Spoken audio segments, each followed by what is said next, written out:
আসসালামু আলাইকুম ভিউয়ার্স। বাংলাদেশের সর্বশেষ আপডেট সংবাদে আপনাদের স্বাগত। জানিয়ে দিব হাতে থাকা সর্বশেষ আপডেট বাংলা সংবাদ। প্রথমেই সংবাদ শিরোনাম। হাতের আমদা মাথায় লাল গামছা, গাজীপুরে প্রকাশ্যে চাঁদা চেয়ে বহিষ্কার যুবদল নেতা। এরপর জানিয়ে দিব তরুণদের নতুন দলে পরিবারতন্ত্র থাকবে না বললেন সার্জিস আলম। এদিকে আগে স্থানীয় সংস্কার শেষে জাতীয় নির্বাচন চান জামাত আমির। আরও জানিয়ে দিব জুলাই বিপ্লবের কৃতিত্ব কাদের, জানালেন ফখরুল। সর্বশেষ জানিয়ে দিব সারা দেশে ডেভিল হান্টে গ্রেফতার আরও ৭৬৯। এতক্ষণ শুনছিলেন সংবাদ শিরোনাম, এবারে বিস্তারিত। তবে অনুরোধ থাকবে ভিডিওটিতে একটি লাইক করবেন এবং কমেন্ট করে জানিয়ে দিবেন কোন জেলা থেকে আপনি আমাদের এই ভিডিওটি দেখছেন। হাতের আমদা মাথায় লাল গামছা, গাজীপুরে প্রকাশ্যে চাঁদা চেয়ে বহিষ্কার যুবদল নেতা। গাজীপুরের শ্রীপুরে উপজেলায় অর্ধশতাধিক দলবল সহ মাথায় লাল কাপড়, হাতে রামদা নিয়ে উপজেলা যুবদল নেতার মহড়া ও প্রকাশ্যে চাঁদা চাওয়ার ঘটনায় তোলপাড় চলছে।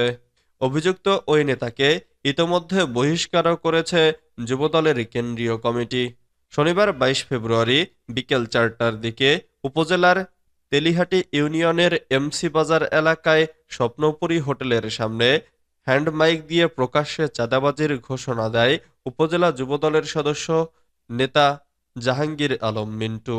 এমন ভিডিও ফেসবুকে ভাইরাল হওয়ার পরপরই যুবদলের কেন্দ্রীয় কমিটি ওই নেতাকে বহিষ্কার করেছে। অভিযুক্ত যুবদল নেতা জাহাঙ্গীর আলম পিন্টু উপজেলার তেলিহাটি ইউনিয়নের মোলাইদ গ্রামের নুরু ব্যাপারীর ছেলে। তিনি শ্রীপুর উপজেলা যুবদলের আহ্বায়ক কমিটির সদস্য ও তেলিহাটি ইউনিয়ন ছাত্রদল সাবেক সদস্য সচিব। ব্যবসায়ীদের অভিযোগ, অন্যান্য দিনের মতো আজও এমসি বাজারে যথারীতি বাজারের কার্যক্রম চলছিল। হঠাৎ করে জাহাঙ্গীর অর্ধশতাধিক লোকজন নিয়ে সকলের মাথায় লাল কাপড় বেঁধে মুখে গামছা পরে এসে হোটেলের সামনে দলবল সহ বাজার থেকে প্রকাশ্যে চাঁদা দাবি করে। এর কিছুক্ষণ পর জাহাঙ্গীর ও তার সঙ্গে আসা লোকজন রামদায়ের ভয় দেখিয়ে টাকা পয়সা ছিনিয়ে নেয়। দোকানি সুরুজ আলী বলেন, লাল কাপড় পরা বেশ কিছু লোক এসে রামদার ভয় দেখিয়ে সবকিছু লুটপাট করে নেয়। অনেকেই দোকান ফেলে পালিয়ে যান। ভয়ে অনেকেই টাকা পয়সা দিয়ে জীবন রক্ষা করেন। ব্যবসায়ীরা বলেন, এমনভাবে প্রকাশ্যে চাঁদাবাজি ঘোষণা জীবনে প্রথম দেখলাম। ঘণ্টাব্যাপী অস্ত্রের মহড়া দিল পুলিশ কই? আমাদের মতো গরিব মানুষের শেষ সম্বল লুটপাট করে নিয়ে গেল। তরুণদের নতুন দলে পরিবারতন্ত্র থাকবে না বললেন সার্জিস আলম। তরুণদের নেতৃত্বে যে নতুন রাজনৈতিক দল গঠন হতে যাচ্ছে তাতে কোনো পরিবারতন্ত্র থাকবে না বলে জানিয়েছেন জাতীয় নাগরিক কমিটির মুখ্য সংগঠক সার্জিস আলম। তিনি বলেছেন, বাপ নেতা হলে ছেলে নেতা হবে, এই ট্র্যাডিশন আর থাকবে না। আপনি যদি যোগ্য হন তাহলে আপনাকে আমরা চেয়ার ছেড়ে দিতে বাধ্য থাকব। শনিবার সন্ধ্যায় বঙ্গবন্ধু আন্তর্জাতিক সম্মেলন কেন্দ্রে সশস্ত্র বাহিনীর সাবেক সদস্যদের সঙ্গে এক মতবিনিময় সভায় এসব কথা বলেন সার্জিস আলম। সশস্ত্র বাহিনীর অবসরপ্রাপ্ত সদস্যবৃন্দর ব্যানারে মতবিনিময় সভাটির আয়োজন করা হয়। মতবিনিময় সভায় জাতীয় নাগরিক কমিটির আহ্বায়ক নাসিরউদ্দিন পাটোয়ারী, সশস্ত্র বাহিনীর অবসরপ্রাপ্ত কর্মকর্তা ও সৈনিকেরা বক্তব্য দেন। সশস্ত্র বাহিনীর সদস্যরা তাদের বক্তব্যে জাতীয় নাগরিক কমিটির রাজনীতিতে নিজেদের সম্পৃক্ত করার এবং ভ্যানগার্ড হিসেবে দায়িত্ব পালন করার প্রতিশ্রুতি দেন।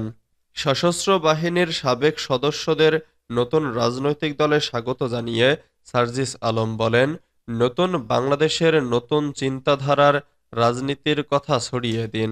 আপনাদের দায়িত্ব নিতে হবে। ভোটের রাজনীতিতে আসুন। এই রাজনীতি যেন জনগণের রাজনীতি হয়। আপনারা একজন চেয়ারম্যান, মেয়র, কাউন্সিলর বা এমপি মন্ত্রী হয়ে উঠুন। আগে স্থানীয় সংস্কার শেষে জাতীয় নির্বাচন চান জামাত আমির। বাংলাদেশ জামাতে ইসলামীর আমির ডক্টর শফিকুর রহমান বলেছেন, আগে স্থানীয় নির্বাচনগুলো সম্পন্ন করতে হবে, যাতে জনগণ তাদের সেবা পেতে পারে। উপযুক্ত সংস্কার নিশ্চিত করার পরই জাতীয় নির্বাচন আয়োজন করতে হবে। শনিবার 22শে ফেব্রুয়ারি বিকেল ৩টায় চাঁদপুরের হাজীগঞ্জে পথসভায় প্রধান অতিথির বক্তব্যে তিনি কথা বলেন। এ সময় তিনি বলেন, দেশের ন্যূনতম রাজনৈতিক ও প্রশাসনিক সংস্কার নিশ্চিত করার পরে আমরা জাতীয় নির্বাচন চাই। পিআর পদ্ধতিতে নির্বাচন হওয়া উচিত, যাতে কারো ভোট নষ্ট না হয় এবং প্রতিটি ভোটের মূল্য থাকে। ডক্টর শফিকুর রহমান বলেন, যারা চাঁদাবাজি করেন তাদের বলছি, আল্লাহ ভিক্ষাকে হালাল করেছেন, কিন্তু চাঁদাবাজি কে করেছেন হারাম। তাই চাঁদাবাজি না করে ভিক্ষা করাও উত্তম। অথবা আপনারা যদি আমাদের কাছে সহযোগিতা চান, আমরা আপনাদের সহায়তা করতে প্রস্তুত, কিন্তু আল্লাহর রাস্তায় চাঁদাবাজি করবেন না। চাঁদপুরের হবিগঞ্জে অনুষ্ঠিত এ পথসভায় সভাপতিত্ব করেন বাংলাদেশ জামাতে ইসলামীর কেন্দ্রীয় মজলিসে শুরা সদস্য ও নায়েবে আমির অ্যাডভোকেট মাসুদুল ইসলাম বুলবুল।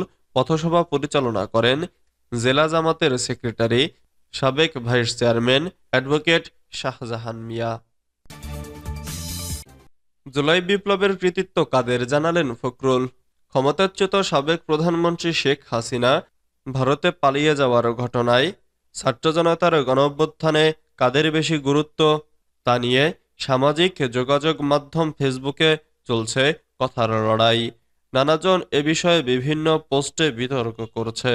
তাদের একজন অন্যজনকে এই বিপ্লবের মাস্টারমাইন্ড হিসেবে তুলে ধরছেন, আবার কেউ বা এতে দ্বিমত পোষণ করে পাল্টা পোস্ট দিচ্ছেন, উপস্থাপন করেছেন গণঅভ্যুত্থান সংশ্লিষ্ট বিভিন্ন তথ্য। এ সংক্রান্ত একটি পোস্ট করেছেন সাংবাদিক জুলকারনাইন সায়ের খান। তার পোস্টটি শেয়ার করে অনেকেই পক্ষে বিপক্ষে মত দিয়েছেন। এবার এ নিয়ে ফেসবুকে পোস্ট করেছেন বিএনপির মহাসচিব মির্জা ফখরুল ইসলাম আলমগীর। শনিবার সকালে নিজের ভেরিফাইড ফেসবুক অ্যাকাউন্ট থেকে পোস্ট করে ফখরুল লেখেন, ৭১-এর স্বাধীনতার মতো জুলাই বিপ্লবও একদিনে আসেনি। পোস্টে মির্জা ফখরুল আরও লেখেন, ১৯৭১ সালে স্বাধীন হওয়া একদিনে ঘটেনি। মিলিয়ন মিলিয়ন মানুষ মারা গিয়েছিল অথবা আহত হয়েছিল এবং অসংখ্য মানুষ আমাদের স্বাধীনতার জন্য লড়াই করেছে। তাই আমরা এটি অর্জন করেছি। কৃতিত্ব সবার। সারা দেশে ডেভিল হান্টে গ্রেফতার আরও ৭৬৯। যৌথ বাহিনীর বিশেষ অভিযান অপারেশন ডেভিল হান্টে সারা দেশে আরও ৭৬৯ জনকে গ্রেফতার করা হয়েছে। শনিবার ২২ ফেব্রুয়ারি সন্ধ্যায় পুলিশ সদর দপ্তর থেকে এ তথ্য জানানো হয়। পুলিশ সদর দপ্তর জানায়, অপারেশন ডেভিল হান্ট ও অন্যান্য অপরাধে শুক্রবার বিকেল থেকে শনিবার বিকেল পর্যন্ত ১৩৪১ জনকে গ্রেফতার করা হয়েছে। এর মধ্যে অপারেশন ডেভিল হান্টে গ্রেফতার হয়েছে ৭৬৯ জন এবং অন্য মামলা ও ওয়ারেন্ট মূলে গ্রেফতার হয়েছে ৭৭২ জন।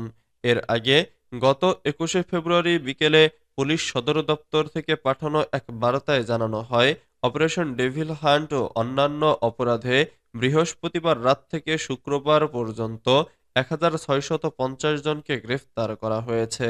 এর মধ্যে অপারেশন ডেভিল হান্টে ৬৪১ জন এবং অন্যান্য মামলা ও ওয়ারেন্ট মূলে ১১৮৯ জনকে গ্রেফতার করা হয়েছে।